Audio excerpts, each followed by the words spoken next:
It's me, Mario! Welcome to Plumbing 035, your introduction to plumbing. Alright, that's enough of that right now. My name is Tim, my wife is Kate. Hi. And you have never played a mainline Mario. Yes, correct. I have played a couple rounds of various Mario parties and various Mario Karts at various, parties, and But what about various carts? I've never played Mario Kart in a cart, and then I was an absolute whiz at Mario Teaches Typing back in the good old days when I was like 6 or 7 years old and first learning how to type. The only true Mario game, Mario Teaches Typing. But yeah, so I've actually never played any of these, and I realized that when the 35th Anniversary Direct came out the other day, and we were going through the list of titles, and they were paying tribute to them in order, and I would just go, never played that one, never played that one, never played that one, never played that one, and Tim gave me this kind of half-sad, half-horrified look that he sometimes does. I mean, at least in this case, you weren't born for it yet, but I was only a year old when this game came out. Yeah, we're not going to talk about exactly how old I am, but I will say I was not yet born at the time of the original Super Mario Bros. Yeah, in fact, like the first 4, Hey, how about 17 games? Yeah. Actually, if we went with the whole Mario canon, we could go through 17 games before you... I'm actually just secretly an incredibly articulate baby. Yes. Anyway, so we're going to be slowly, bit by bit, going through at least the mainline Mario titles, possibly some of the side games that Tim may want to show off, and basically just introducing Mario to some kid who grew up under a rock. Yes. Well, grew up in the sewers. When I'm done with you. But yes, we're playing Super Mario Bros., the original. Yeah, my next door neighbors growing up were Ninja Turtles. Ooh. So, is this how the game starts? Yes. But there's no plot, like... the plot was all in the manual. The evil King Bowser, Koopa... Who I know, I've played Smash, I know who that is. Yes. He invaded the Mushroom Kingdom and turned all of its residents into blocks. Oh, so these are people that we're smashing our heads on. Not all of them. Specifically, only the ones that'll give us stuff, I think. Otherwise, yes, we would be a horrible mass murderer. Oh, God. So I'm guessing you've probably played this so many times that you could just kind of go through this one by rote. A lot of the early levels, yes. Some of the later ones I have trouble with. Do you want to do the... I could go through all 8 levels, or I could do some skips. Whatever parts of the game you want me to see. Okay. I will not give you the Minus World glitch, as hilarious as that might be, because it takes a lot of setting up. But actually, no, I think I will show you at least one of the warps, because we can get to one really quickly. And in the later games, I think... oh yeah, this is the Fire Flower, the first real nifty power-up. So this is just the normal Mushroom Kingdom. Bowser didn't actually do anything to it except turn people into blocks? And bring a bunch of his troops in. So the normal Mushroom Kingdom is just filled with, like, puzzles and coins and just free money all over the place. Has Princess Peach considered that maybe that might not, like, be the best decision, economically speaking, to just kind of have free money hanging out? Well, I don't think she cares all that much. Also... Oh, was she in this game yet? She's at the very end. We're rescuing her. Okay, so this is... Oh, that's a nice glitch. It's not a glitch. It's a feature? It's a feature, because this. So we're gonna jump straight to level 4. So this was built in? Yeah. Oh, wow. So... We just skipped 3 of the game's 8 levels, basically. So was nearly half the game. Yeah, but the game gets a lot tougher in the latter half. I noticed that visually these levels are still very similar. Like, it's not like, although we're in different quote-unquote worlds, it's still kind of the same bricks and blocks aesthetic. Yeah, that will change once we get into some of the other levels. Like, we have already skipped a water level We did go into the sewer, which is different from a water level, and there's the mushroom platforms levels, as well as the castle levels that finish out each world. Okay.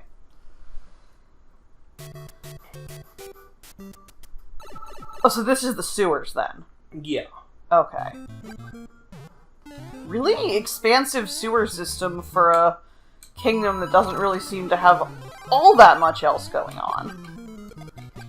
I mean, you know, everybody's a mushroom. You gotta have the nice dank caves to... Oh, so the people who live here are also mushrooms. Well, you remember Toad? Yeah, but he's a toad. No, he's a mushroom person. But then why is his name... Oh! Yeah, I'm gonna admit it, I am a full adult and I did not get that. So is the Fire Flower the only power-up that you get in this game? Except for the Invincibility Star. But I am recognizing some classic enemies that continue on into future games. Oh well, that gives us another chance Our favorite Super Smash Bros. Ultimate playable character, Piranha Plant. Yes. Plant Gang, rise up. I don't actually play Smash at all, and if I did, I probably wouldn't main Piranha Plant. Not because I don't love him, but because he seems very complicated. But I do appreciate that he is a plant. I'm getting used to the physics again. Okay. So what was it about this game that made it so incredibly popular when it first came out? Like, what made it so defining? So do you see that jump? Yeah. That jump, like, is just the perfect sort of responsiveness. Like, if I just tap it, and if I hold it, that just viscerally feels right. And the action, like, and Miyamoto and the other people involved have said they spent a lot of time, especially on this first level, just with,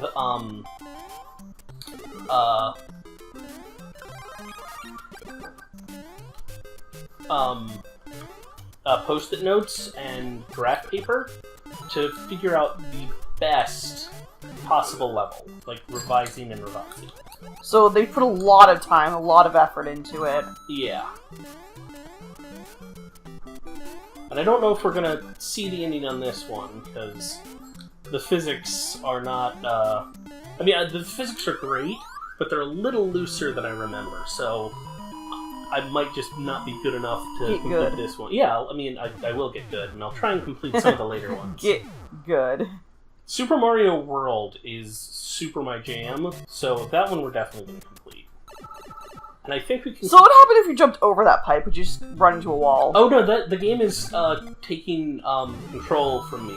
However, there is an interesting thing, and this is okay, so this level is entirely in the sewers, and there's nothing on the other side of that pipe. No. And if you could, in fact, get to the other side of that pipe, you'd find that it just continued on into nothingness. Because we'd actually be going into, I think, unallocated system memory. God, like, Peach is probably pissed at you, though, because, like, even though you're rescuing her, you are destroying, like, her kingdom. Like, you're causing crap tons of property damage in the sewers, to her buildings, you know. She's probably, you know, once she gets done thanking you for rescuing her, she's probably not going to be thrilled. On the other hand, the next... Well, it depends on if we're talking about Japan or USA, but the next adventure is she gets kidnapped, like, immediately, so I don't think she necessarily cares. Also, either way, the next game is the introduction of Luigi with different mechanics. Okay, so this game, Mario didn't have a brother yet. No, he did. Oh, okay. Player 2 was Luigi. Because this is Super Mario Brothers, right? Yes. Okay, and, so Luigi existed, but he was identical to Mario. Yeah, they didn't have, like, any functional difference. They were identical. Whereas in the Lost Levels, if I remember, was that in a re-release? But I think Luigi was slightly slipperier and had not his super duper jump that he's known for now, but... I'm just gonna say that slippery is not really a word that I ever wanted to hear, like, being used to describe Luigi. Well, specifically, he has less traction on his feet. I understand what you're saying, but slippery... Oh, Slippery Luigi. Slippery Luigi. I don't like it. I don't like it. Okay. I don't like Slippery Luigi. And when you've had enough of, this particular game, let me know. Also, and we can jump to I the next one. think it's interesting, and kind of ironic that maybe Mario is causing all of this property damage in the sewer deliberately because he and Luigi are, as far as we know, the only plumbers in the entire kingdom. So maybe what he's actually doing here is creating job security for himself. Yes. Though, I feel bad for whichever member of the Toad family is going to be There we go. responsible for cleaning up all of the non-sewer property damage that Mario caused. But yeah, really, if you think about it, this game is just Mario creating his own job security. Yeah. Alright, so we're gonna jump straight to level 8. Gonna take the warp route. So is this, since you're not showing me any of the actual, end of the levels, is this the one where the infamous Your Princess is in Another Castle started? Yes. So you get to each castle at the end of a level and you get told that your princess is in another one. Yes. Not only that, but every time that you defeat Bowser, it's a fake. Oh, okay. It's one of Oh, so you you fight Bowser at the end of each world, or? Yeah. Okay.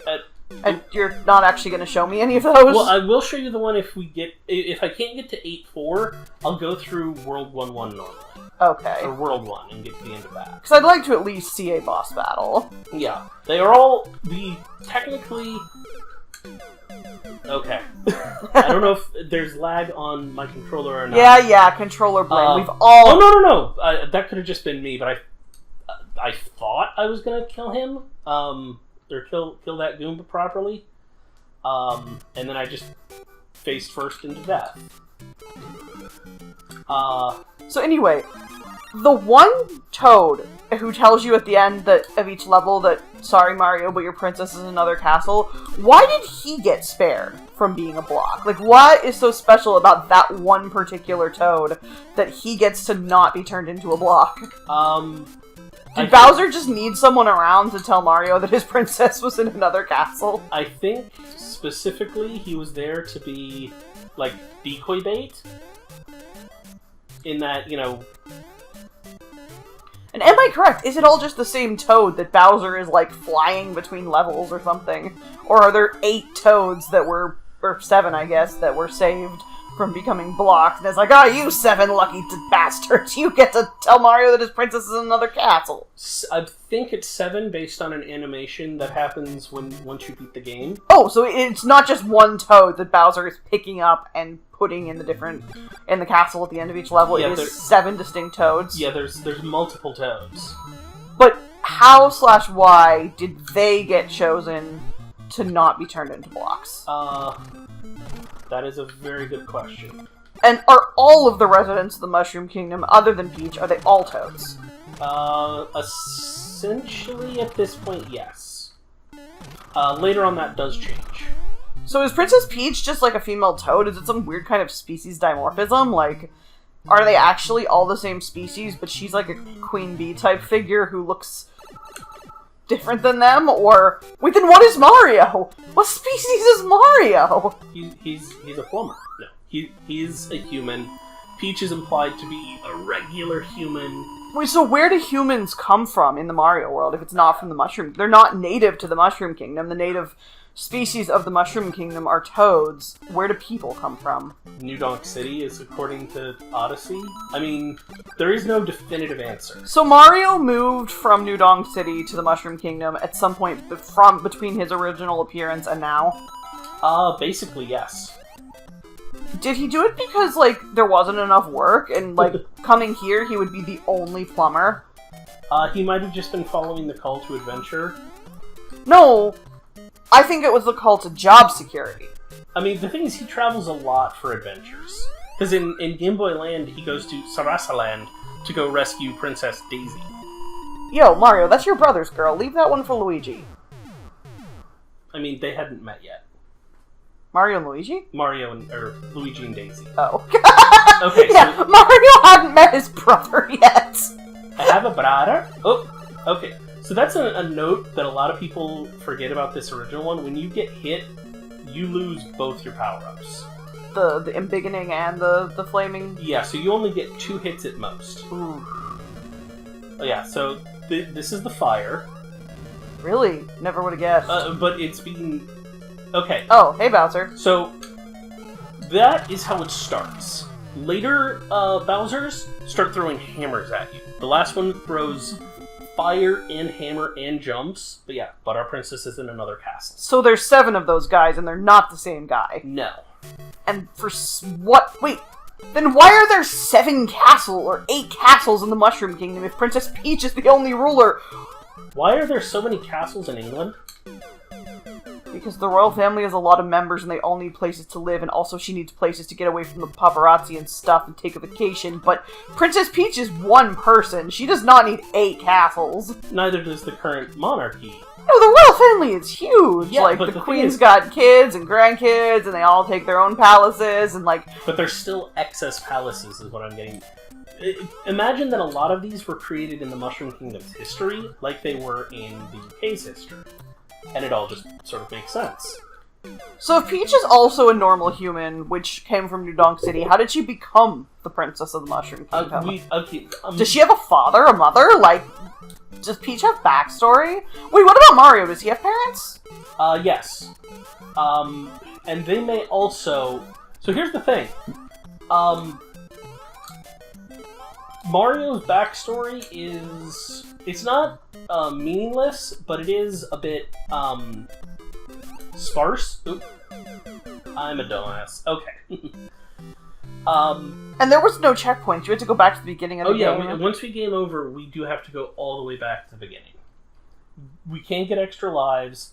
There was no, like, saving? No, there's no saving at all. You have to get through all 8 levels in 3 lives, plus whatever you can get. I'm guessing you at some point in the past have done this. But anyway, tell me again about Mario's backstory. Okay, so in the original version of the backstory, in the US, he and Luigi were from Brooklyn. That's what they just said. Like Brooklyn, New York? Yes, literally Brooklyn, New York. How did they get from New York to the Mushroom Kingdom? Sewer pipes. Wait, literally? Yeah. This was later retconned to not be the case. Hey, Mario backstory writers, contact me. Later on in Yoshi's story, or not Yoshi's Island, it was retconned that they've always lived in the Mushroom Kingdom, and their parents were denizens of the Mushroom Kingdom. Even though humans are not native to the Mushroom Kingdom as a species. Yes. Their parents lived there for whatever reason. Job security, probably. Maybe, yeah. I also want to point out, and we won't play this much longer, we can move on to the next one soon. One more thing I do want to point out, so many of these areas are, like, these high-up platforms are so high that, like, not even regular-sized Mario, you have to be big Mario to be able to get up there, which then begs the question, how the heck do toads get around? Like, if they're native to the Mushroom Kingdom and toads are smaller or around the same size as a non-mushroom biggened Mario, how do they get around? That is a very good question. Mario is notable for having the best ups in the Mushroom Kingdom in a lot of cases, though he doesn't actually get a better jump when he's bigger, though he does get the ability to break blocks. It's just... I feel like this kingdom is very poorly designed for, like, its actual residents who live there. I mean, look at this. I mean, toads are not naturally airborne. They can't fly. Like, imagine if you were a toad who lived in, like, the sewer pipe we were just in, and you worked in the castle at the end of World 1. And you had to go through this as part of your, like, daily commute every morning. How awful would that be? It would be terrible, but I can't imagine this being anyone's actual daily commute. There we go. Physics. I don't know, there's probably some poor toad out there where that is their commute. I mean, if they live in the dank sewer pipes and then they work, like, presumably... I mean, what jobs are there in the Mushroom Kingdom besides being a plumber, which is what Mario is, and... I mean, I guess there are some toads who, like, work in Princess Peach's castles and do various things for her, but there don't really actually seem to be a lot of jobs in the Mushroom Kingdom. I mean, it is currently a video game from... Woo! Alright, getting my groove back a little. Okay, but you know I'm not the first person ever no. to have overanalyzed Mario.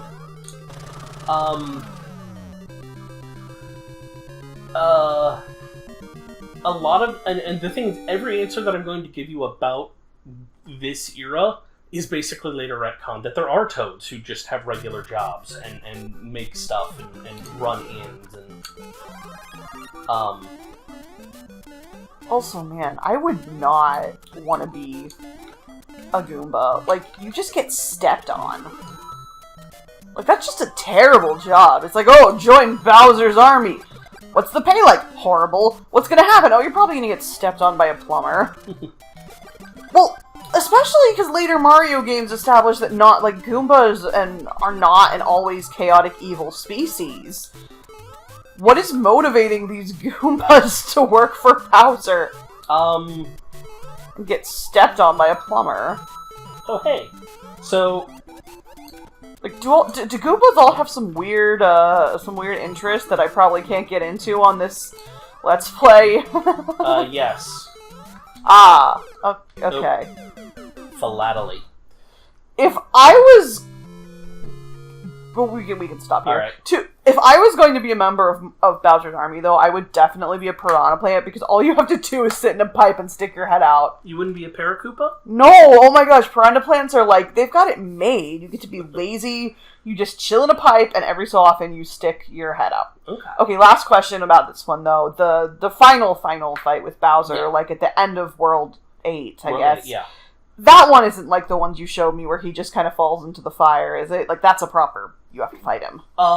So every single fight with Bowser, you can either defeat by hitting him with, I want to say, 8 fireballs, in which case, all but the last one will turn into a different enemy type as it falls into the lava, or you can jump past it and get the axe and drop him. So even the final fight against him? Yes. You can do that? The dangerous thing is that he is throwing so much aggro at you in that final fight that it's just very difficult. There's a lot of speedruns who get to him as Small Mario, because there's no point for them to waste time getting the power-ups, because they never want to get hit anyways, and threading the needle between all of his attacks and his jump and everything to hit that is like where a lot of them choke. So my takeaway from this game is that it's a lot harder than I was picturing it as. Like, how are you picturing it? I mean, I knew what it looked like, but I don't know. I guess it never stuck in my head as, wow, this is an incredibly difficult and I didn't realize that you only have 3 lives to get through 8 levels. 8 levels. That's intense. And the only way to get more are to get 100 coins or to find a 1-up mushroom. What's the max number of lives you can have? Actually, there is another way to get more lives, and that is to get a jump chain going. And technically, the maximum lives is a 2-bit integer, I think. And it can overflow and give you a crazy number of lives. But effectively, it's 255. Was the warp zone in the original version of the game? Yes. How did people find that? A lot of them just jumped over. Basically, all except one area where you can get up on the ceiling. There's basically a warp zone or some other emergency trick for you to be able to not... But that wasn't added later. That was in the original version of the game, letting you skip entire worlds. Yes. Okay, real actual last question for this game before we wrap this up. If Bowser ate one of those mushrooms, how big would he get? Giga Bowser. His final smash? Yeah. I think it's implied that Giga Bowser is the equivalent of Super Mario. These mushrooms are incredibly dangerous, and I'm frankly surprised that they're not a controlled substance. Interesting fact, they might be that kind of mushroom. Also, Bowser canonically changes size quite a lot, including in the end of Odyssey after you defeat him. He shrinks down to a almost Mario size. So maybe these are this kind of mushroom? Now I understand why Mario moved here from New Donk City.